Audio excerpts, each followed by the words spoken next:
Hi everyone, Shankar right here, finally back with another video. I've been busy as usual, spending a lot of time away from home, hence unable to produce any videos lately. Hopefully in the next coming few months when things start to settle down, I'll be able to put out more videos consistently. If you have not inferred from the opening scenes, this video is all about reading. And before we get into it, remember to click the subscribe button to show your support. Let's get right into it. Reading is one of the most educational and productive hobbies to pick up.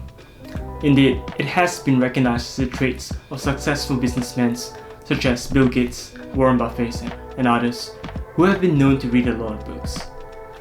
Books are a wealth of knowledge and imparts to readers different ideas, experience, and perspectives from a diverse wealth of knowledge. Interestingly, while it boasts of so much benefits and advantages, why do less and less people read books?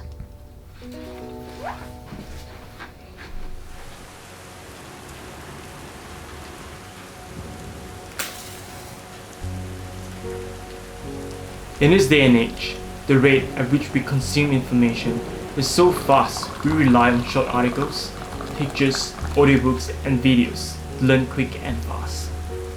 As a result, the traditional way of learning or enjoying is lost as reading books are deemed too time-consuming. Furthermore, with the increased numbing of better tolerated activities such as watching TV, TikTok videos, or browsing through Instagram, a lot of us have opted for those activities rather than devote time and energy to reading. Undeniably, in this highly destructible society, it is unsurprising to find that most of us are trapped in this cycle of comfort. Indeed, the decline in the number of bookstores over the years is due to the gradual shift of how information is being delivered. I want to see for myself if reading consistently actually changes my life. Now don't get me wrong, as a doctor, reading is second nature to me. However, for the last 8 years, the only books I've been reading are books like Last Anatomy, Guidance and Whole Physiology, Robbins Pathology, medical journals, and others. Rarely any other kind of books.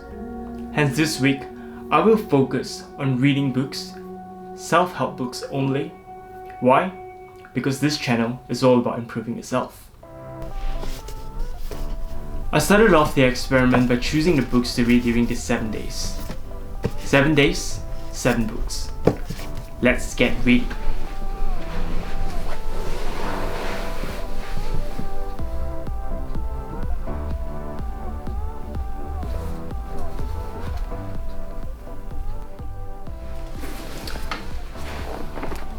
So today is day 1 of the challenge. I've only managed to read about 1 chapter of the book, unfortunately. It's been a bit slow, and obviously going to cover to cover is not the way to go. I think I need to start using some of my old med school tricks.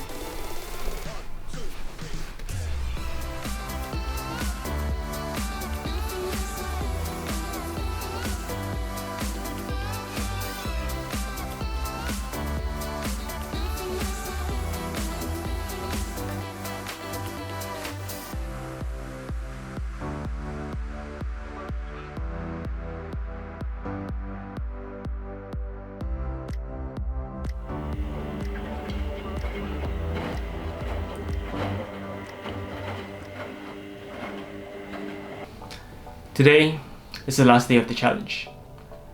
Guess how many books I managed to read? Only 4. While I did not meet my target, there are still learning lessons I can take away from it. This is what I've learned during the last 7 days. The good. Some of the takeaway lessons I've learned from the last 7 days are, firstly, reading boosts your confidence. I know it sounds weird, but let me explain. By reading, you're putting knowledge into yourself. It feels like you know stuff, and you do learn new stuff from it. It challenges you to think and reflect on situations in your life, and this constant thinking allows clarity, which in turn provides mental stability to how you approach things. As a result, you get more and more confident in the way you think and deal with situations. Another thing that reading helps is to reduce anxiety and trains your focus. We all know that reading requires a lot of focus to be able to sit down at one corner without anyone disturbing you for the next 1 hour or so, and all you do is just read, not distracted by a mobile phone, TVs, or whatever is around you. And this is what a common thing that anxiety disorder lacks: focus. By habitually training ourselves to focus, we are, in a way, concentrating on an issue continuously, and this allowed us to apply this similar kind of technique to other issues in our lives where we are able to focus on it better and deal with it more effectively.